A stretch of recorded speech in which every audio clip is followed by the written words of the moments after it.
আজকে ইচ্ছা মতো ভর্তা খাবো, ইচ্ছা মতো ভর্তা খাবো। আজকে এই যে ফুলকা, এই যে পেঁয়াজের ফুলকা দিয়া বেগুনের চচ্চড়ি করবো, তারপর শুটকির ভর্তা বানাবো, ধনিয়ার পাতা ভর্তা বানাবো। শুটকিটা এলে রাখছি, এই যে শুটকির, এই যে শুকনা মরিচ দিয়া, এই যে চান্দা শুটকি, এই যে শুকনা মরিচের চান্দা শুটকির ভর্তা করব। আর হলে ধনিয়ার পাতা ভর্তা, ও মা গো গরম।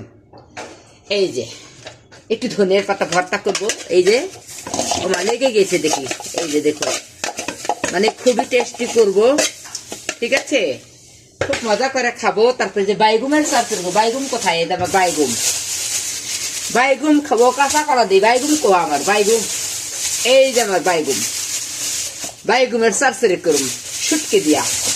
আজকে শুটকির 2 পদ, শুটকির ভর্তা, শুটকি দিয়ে বাইগুন দিয়ে সারসারি, আর একটু ধনিয়ার পাতা ভর্তা, খেতে কি যে